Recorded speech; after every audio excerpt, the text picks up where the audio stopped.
Allô? Mademoiselle Espérance? C'est d'abord de qui? Monsieur de Bellefeuille. Trèfle de Bellefeuille? Un instant, monsieur de Bellefeuille. Ça sera pas là. Vous êtes l'Espérance, téléphone. Le sale compétiteur. Allô, de Bellefeuille? Ici Oscar Belmar. J'ai des petites nouvelles pour toi, espèce de directeur de funérailles de 3e classe. Mademoiselle Espérance, qui est près de moi, te fait dire qu'elle ne veut plus te voir. Et elle te demande de ne plus jamais rappeler. Qu'est-ce que vous êtes en train de faire là? Voulez-vous me donner ça? Ne rappelle pas, tu perds ton temps. Oh, mais c'est... Voilà, son cas réglé, une fois pour toutes. Vous venez de décider ça, vous, le champion des jaloux? Eh ben, c'est pas son cas que vous venez de régler, c'est le vôtre, Bellemare. Cet homme-là n'est pas pour vous, ma chère Berthe. C'est ce qu'on va voir. Allô, Trèfle? Ici, Berthe. Je vous prie d'excuser l'idiot qui vient de vous parler. Oui, oui. Vous avez raison. Vous avez raison. Il a agi en imbécile. Quoi? Un imbécile? Oui, c'est ça. On en reparlera. Alors, tel que convenu, je vous retrouve dans une demi-heure, mon cher Trèfle. C'est ça. Votre cher Trèfle vient de traiter d'imbécile. Vous supportez sa perte? Il a raison. Vous avez agi en imbécile. Et vous lui donnez raison? Oui, au point que je voulais pas sortir avec lui aujourd'hui, mais je viens de changer d'idée. Berthe! À cause de votre jalousie, je vais avec plaisir retrouver Trèfle de Bellefeuille. J'en ai par-dessus la tête de votre jalousie. Mais Berthe, je vous prie de m'excuser. Changez d'avis, revenez sur votre décision. Je vous promets que je vais guérir de ma jalousie. Non, c'est toujours à recommencer avec vous. Je vous en supplie, Berthe. Vous êtes un cas désespéré, Bellemare. Bon. Donnez-moi une dernière chance, Berthe. Gilbert! Quand à l'amour, on n'a plus d'espoir, on prend sa queue de chemise pour s'en faire un mouchoir. Non, mais tu n'es pas drôle. Berthe. Ah, bon, monsieur Bellemare, c'est plus lui qui est le plus fort, là? Bonjour, cher Fourier. Bonjour, mon frère.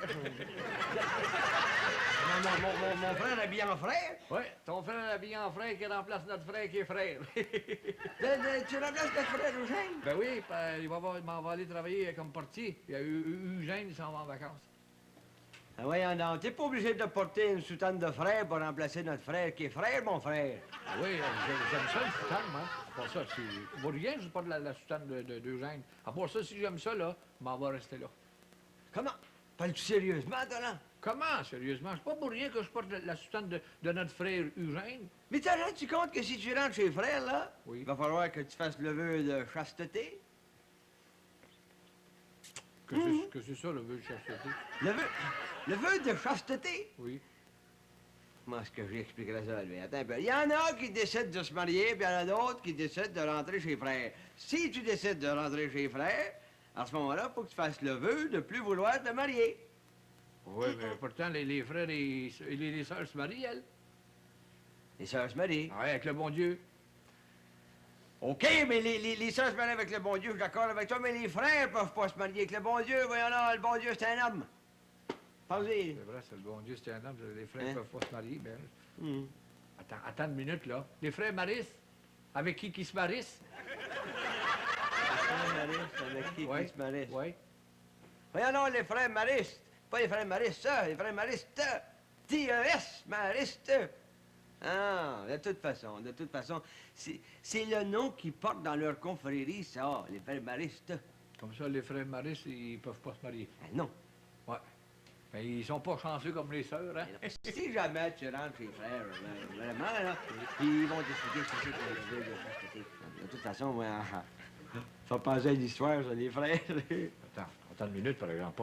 Écoute, là, pas une histoire salée. Écoute, je porte quand même la soutane. Ah ouais, non, c'est une histoire de frères, ça. Ça se passe à l'école Saint-Laurent. Ah, OK. Le frère est en train de donner son cours, puis à un moment donné, il y a un élève qui lève la main, comme ça, puis il demande la permission d'aller au petit endroit. Oui.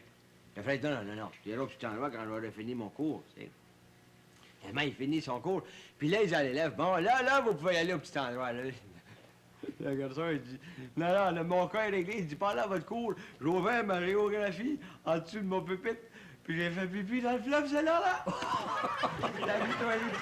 Elle est bonne, mon frère, elle est bonne. Les entendre, ces deux-là, je suis Mademoiselle d'Espérance et puis Monsieur Bellemare, c'est bien fini tous les deux. Madame Sylvain! Bonjour, mes frères. Bonjour, les frères. Et ce pauvre Monsieur Bellemare, s'il était pas si jaloux. Mais c'est Mademoiselle Espérance qui va y perdre. Une fois là, qu'il y a un homme qui est en amour avec elle. Bonjour, Madame Sylvain. Mais dis bonjour, Ephraim. Ephraim, mais... Ephraim? La soutane? Ah ouais, ben je vous jure que je suis très frère de mon fier. Fier de mon frère, qui remplace notre frère Eugène, qui est chez frère. Il va probablement rester chez frère, même. Ah, Ben oui, mais Ephraim, la soutane, c'est pas assez de mode de nos jours. Alors, moi, je tiens absolument à porter la soutane pour avoir l'air plus frère. oui, mais qu'est-ce que tu vas aller faire chez frère, toi, tu me dis? Ouais, Oui. ouais. Alors, enseigner l'histoire. Professeur d'histoire. Toi, Ephraim, Oui. tu vas donner des cours d'histoire? Oui. Oh! Oui, puis pour vous montrer que j'en ai regagné, j'en vous en raconter une de là, tout de suite. Là, hein? C'est ça se passe à l'école. Alors, le professeur, il dit, il est en train de donner son cours. Puis, c'est ça, hein? Oui. Le jeune garçon, il dit, professeur, je voudrais aller au petit endroit. Je voudrais aller au petit endroit. Alors, le professeur dit, non, non, non, vous irez au petit endroit et après le cours. Alors, là, après que le cours était terminé, à la fin de la classe, le professeur il dit au petit garçon, vous pouvez aller au petit endroit. Alors, le petit garçon, l'élève, il dit, il part à rire, il dit, non, non, trop tard. Il dit, j'ai offert ma géographie et j'ai fait pipi dans le collège Saint-Laurent. Ben non! Vous l'avez pas trouvé drôle, là? Si tu rentres chez frère, Ephraim, tu iras jamais plus loin que portier, toi. Vous pensez? Non, mais pour en revenir... Et même, comme portier, tu vas te faire mettre à la porte. Inutile d'insister, Bellemare, tout est fini pour toujours entre nous deux. Écoutez-moi, Berthe, je vous promets qu'à partir d'aujourd'hui, je vais être tout autre. Mais c'est pas la peine, parce que l'autre homme, je l'ai trouvé dans la personne de Tréflé de Bellefeuille. Vous allez sortir sérieusement avec ce triste individu. Oui, un gentleman qui, contrairement à vous, n'est pas un homme jaloux. Parce qu'il ne vous aime pas, Berthe. Alors que moi, je vous aime de tout mon cœur, de toute mon âme. Et Berthe, elle est partie. Et moi qui étais prêt à lui donner la lune. Alors quel mot je vais en Bonjour, faire? monsieur Bellemare. Ephraim, Oui, je retourne à mon travail. son travail, Ah ouais, il s'en va remplacer notre frère Eugène comme portier. avec une soutane sur le dos. Ah oui, parce qu'il est fortement question que Ephraim reste chez frère. Hein? C'est une sage décision, Symphorien. Je l'approuve. Je l'approuve qu'ils disent adieu à ce monde cruel, parce que le monde est cruel à cause des femmes. Si on se fie à Mademoiselle Espérance, il n'y a qu'une personne qui me comprenne. C'est ma maman. Je vais la retrouver, ma maman. Il n'y a que toi qui me comprends, maman. Oh, je t'ai toujours compris, mon Oscar. Et ta maman va toujours te comprendre. Oh, je lui en veux à Berthe l'Espérance d'avoir fait de la grosse pépène à mon petit garçon. Je l'aimais, maman. Pas autant que ta maman. Non, pas autant que ma maman. Alors je lui en veux moins à Berthe l'Espérance. J'ai assez peur que tu la maries. Je suis dégoûté des femmes. Grâce à Berthe l'Espérance. À cause d'elle, je ne me marierai jamais, maman. Je commence à l'aimer, Berthe l'Espérance. Tu commences à l'aimer? Il est vrai qu'elle avait de grandes qualités. Non, elle n'avait que des défauts. Ne change pas d'idée, mon petit garçon. Reste auprès de ta maman. Nous allons continuer à vivre ensemble, une vie remplie de gaieté. Ton grand-père et ton père étaient directeurs de funérailles, mais toi, tu es le plus joyeux des directeurs de funérailles. Merci, maman. Maman, je vais probablement prendre une décision. Laquelle, mon garçon? Si c'est le voyage de tes rêves que tu veux entreprendre, nous irons ensemble visiter les catacombes. Nous irons ensemble nous baigner dans la mer morte. Non, maman, ce n'est pas ça ma décision. Je te la dirai demain, après y avoir réfléchi cette nuit. Ah bon, d'accord. Mais pour te changer les idées, nous allons sortir ensemble ce soir. Pour aller où, maman? Nous irons réciter des chapelets à ton salon mortuaire. Et d'ici ce temps-là, requiescat in pace, mon garçon. Tu es tellement réconfortante, maman.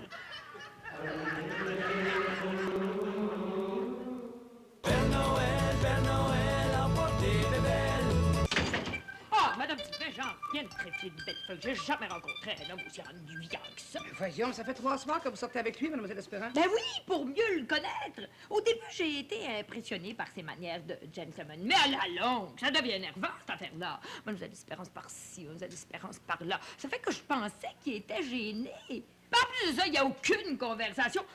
Puis le pire, Madame Sylvain, il est même pas affectueux. Depuis le temps, il aurait pu essayer de me prendre la taille. Mais non, même pas les mains. C'est pas toujours ce que vous avez recherché. Un homme qui garde ses distances. Ben, il y a distance et distance. toute jeune fille de mon âge a besoin d'un peu d'affection. Non, non, plus je vois Tréflu de Bellefeuille, plus mon Oscar Bellemare me manque. Ah, ça, vous êtes jamais satisfaite, alors, hein? Parce que c'est de votre faute si Oscar Bellemare est parti. Ben oui, pour une fois, Mme Gilbert, Bon. vous avez raison, j'ai fait une bêtise. Mais lui qui était toujours sur mes talons, comment ça se fait qu'il m'ait pas encore téléphoné depuis qu'il est parti chez sa maman? Ben, écoutez, après l'avoir congédié, quand même, vous attendez pas qu'il va vous téléphoner? Vous a toujours été si peu indépendant que je méprise pas du tout son attitude. Ah ben savez-vous, au diable, mon indépendance, à moi je l'appelle chez sa maman. Ah, ça, vous le trouverez pas chez sa mère, mademoiselle Espérance. Oh non? Non. Comment le savez-vous? Parce qu'il est ici, votre Oscar Bellemare. Il est ici, Oui. non! Vous allez avoir la surprise de votre vie tenue. Le voilà juste avant Oh qu'il ben! descende. Oh mon Dieu! Tellement. Pardon, pas monsieur Bellemare. Le frère Bellemare, mademoiselle Espérance. Je suis venu chercher le restant de mes effets personnels. Vous êtes entré chez les frères. Comme novice pour le moment. Mais Oscar, c'est pas votre vocation! Ça ne l'était pas, Berthe. Et votre attitude à mon égard m'a fait comprendre que la sincérité est une chose inexistante chez la plupart des femmes. Seule ma maman est une femme sincère. Non, non, Oscar, revenez sur votre décision. Je vous promets de redevenir une toute autre femme pour vous. À mon tour, mademoiselle Espérance, je vous dis trop tard. Oh, oh non! Ma décision est prise. Je dis donc adieu au monde, à Satan, à ses œuvres et à ses pompes. Et surtout à vous, mademoiselle Espérance. Que le ciel... Non! Oscar! Oh, je peux pas croire que je viens de perdre mon Oscar! Vous l'aurez voulu, mademoiselle Espérance, Oh, vous l'aurez mon voulu. Dieu! Excusez-moi, c'est gentil. Je suis la mère d'Oscar, qui l'attendait à la porte pour aller leur conduire chez les frères. Moi, je suis... Berthe l'Espérance. Je vous reconnais par le portrait que je me suis toujours fait de vous. Une vieille fille intrigante, entreprenante et sans aucune espèce d'apparence. Je comprends le remords de mon fils d'avoir aimé une femme de votre acabit. Ben écoutez, Madame Bellemare, Je ne là. vous le pardonnerai jamais, mademoiselle Espérance. Par votre faute. Je vais être obligée de m'occuper de son salon mortuaire, que je trouvais si gai et que je vais trouver si lugubre pendant son absence. Ben oui, mais écoutez, Par vous êtes votre pas- faute, je vais être séparée de mon fils et lui de sa maman. Oh non, je ne vous le pardonnerai jamais. Adieu, mademoiselle Espérance. Je ne vous dis pas adieu, je vous dis au diable, mademoiselle Espérance. Non, d'elle, ça, je le prends pas, Madame Sylvestre. Je la comprends donc, mademoiselle Espérance. Vous êtes responsable de son malheur. T'as bien une pensée. Vous avez raison. Oh mon Dieu, par ma faute, la vie d'Oscar va être toute changée, ainsi que celle de sa maman. Oh, ben, vous voyez, ma vie ne pourra plus jamais être la même maintenant. Oh, que je suis malheureuse. Voyons. Mon Dieu, pardon. Oh, j'ai tout entendu. Oh, mademoiselle Espérance. Ah, voyons, Marie-Ange. Vous en faites pas pour ça. Non? Mais non, voyons, telle que je la connais, elle ne changera pas comme ça du jour au lendemain. Vous pensez? Ben, voyons.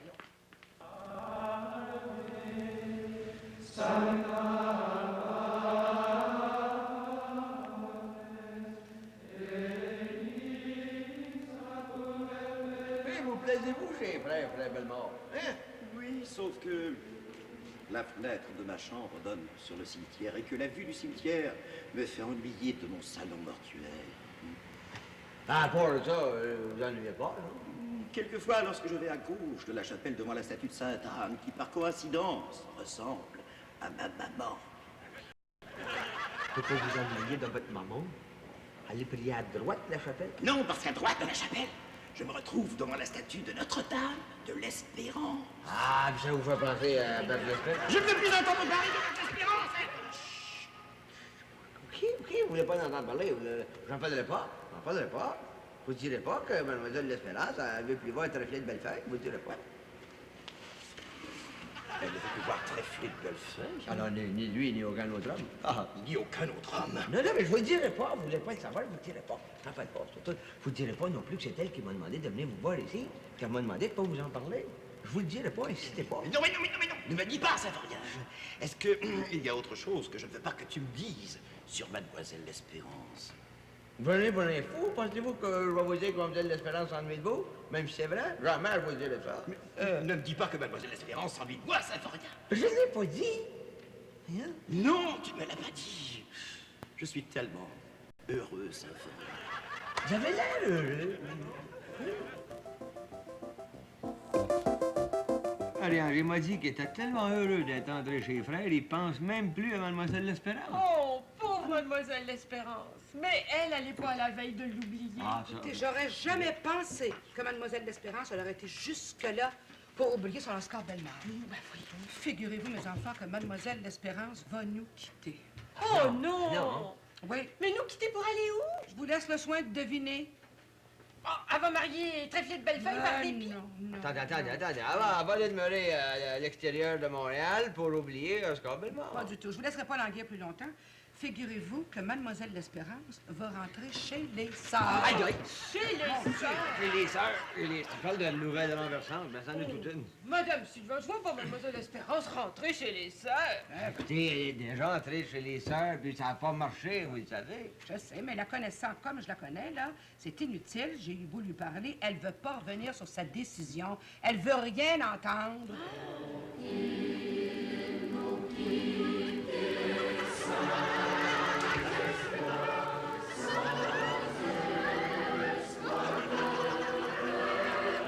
Mademoiselle L'Espérance. Bien. Mademoiselle L'Espérance, écoutez, vous n'allez pas nous quitter, vous n'allez pas partir pour aller chez... Ne me touchez pas. Je ne veux plus qu'un homme. Mademoiselle l'Espérance, êtes-vous vraiment décidée? Oui. Décidé au point que si on me demandait aujourd'hui de faire mon vœu de chasteté, je le ferais. Oh, à ce point-là? Êtes-vous vraiment décidée? Oui, j'ai dit adieu au monde et surtout aux hommes. Maintenant, je vous demanderai de me laisser me recueillir en lisant la vie de ma patronne, Sainte Berthe de l'Espérance. Dites donc, excusez-moi, Mademoiselle l'Espérance, vous avez eu un téléphone de M. Boileau ce matin.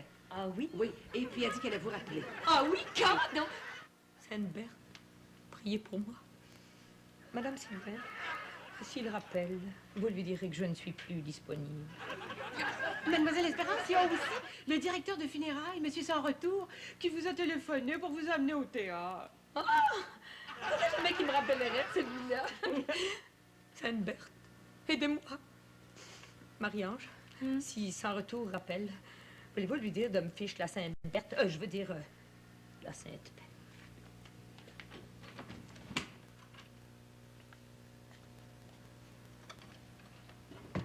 Vous voyez, Sainte Berthe, comme vous, j'ai résisté à la tentation. Mais je me demande, par exemple, si vous avez eu des offres aussi alléchantes que celle-là. Le Saint-Henri. Oui. Vous êtes le seul homme auquel j'ai confiance. Je voudrais vous demander une faveur avant d'entrer chez les sœurs. Ah, voyons, non, j'ai oui, n'importe quoi, mais voyons, non, ma soeur, Mademoiselle L'Espérance, c'est oui d'avance. Je voudrais que vous me teniez compagnie le plus souvent possible. Et si jamais vous me voyez faire quoi que ce soit qui soit indigne d'une religieuse, ce sera à vous de me ramener dans le droit chemin. Attendez, là, si j'ai bien compris, vous voulez que je vous serve d'ange gardien. Il n'y en est pas question, ça fait rien. Je veux bien que tu gagnes les indulgences, mais je veux surtout que tu gagnes ton salaire. Mais Madame Sylvain, c'est la dernière faveur que je lui demande. Mais c'est parce que vous n'avez pas confiance en vous-même, Mademoiselle Espérance. Au lieu là, de vous enfermer pendant que vous êtes encore avec nous, profitez-en donc pour sortir au lieu de rester toujours dans votre chambre. Comment, Madame Sylvain, vous voudriez que je sorte avec des hommes? Mais bien sûr, voyons, mais c'est pas péché d'aller au restaurant avec un homme, d'aller manger avec lui, d'aller au théâtre, d'aller danser même avec un homme. Madame Sylvain! Mais oui, voyons. Et puis, ça, vous devriez faire ça jusqu'à la dernière minute. Et ensuite, là, sûr de votre décision, eh bien, mon Dieu, vous pourrez dire adieu au monde en toute confiance. C'est le diable qui met ces paroles dans votre bouche! Oh, vous voulez dire que j'ai l'air du diable? Oui, Oh! Madame Sylvain. Ben ça, là, je... Je peux compter sur vous, Saint-Henri. Ah, moi, je suis pas d'accord avec Mme Sylvain, hein. Vous pouvez compter sur moi, je vais vous servir d'ange gardien, moi. D'ailleurs, ma femme a toujours dit que j'avais l'air d'un ange. Et vous, Sainte Berthe, qu'en pensez-vous? Pensez-vous que je devrais soigner avant d'entrer chez les sœurs?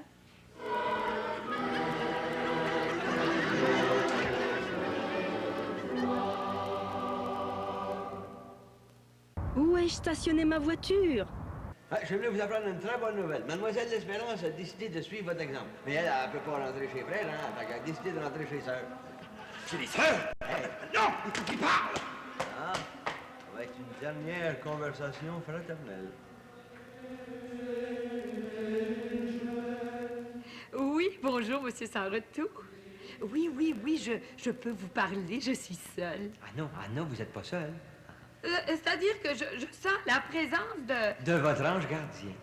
Je vous écoute, Yvon. Non, Yvon, ah non, soyez pas trop intime. Non, je veux dire monsieur sans retour. Comme ça, vous voulez m'emmener souper. Allez-y, manquez pas ça, mademoiselle Espérance. Mais savez-vous que vous tentez, monsieur sans retour? Succombez pas à la tentation. Oui, mais ça serait peut-être assez difficile pour moi. Ah, on mangerait un repas du diable. Allez-y, mademoiselle Espérance, vous qui avez toujours aimé ça, les bons repas.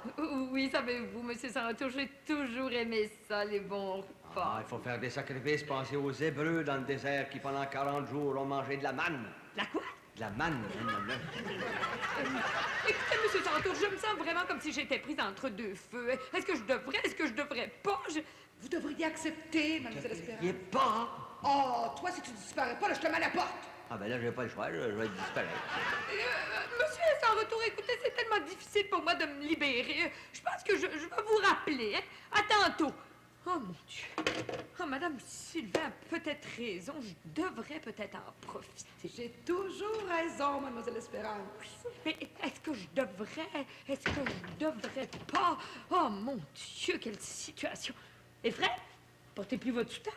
Oui, sans soutane. On m'a enlevé la soutane de mon frère Eugène, qui est frère, pour donner la position de portier à M. Bellemare, qui lui deviendra jamais frère. Qui deviendra jamais frère? Non. Oh, le menteur! Et puis, je vais vous dire une chose, M. Bellemare n'a jamais eu l'intention de devenir frère. Ephrem!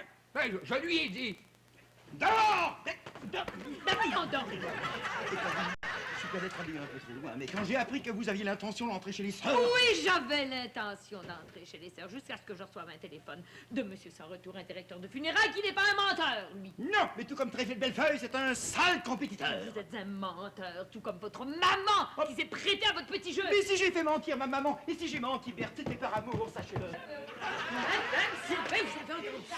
Monsieur Bellemare a jamais eu l'intention d'entrer chez les frères. Et que mademoiselle Espérance nous arrive plus avec l'intention de rentrer chez les sœurs. Non, parce que dans le fond, il tient à son score. Ce sera toujours à recommencer, ça faut rien. Oh, ces deux-là, ils s'entendront toujours comme chien et chat. Ouais, mais jamais comme frère et sœur.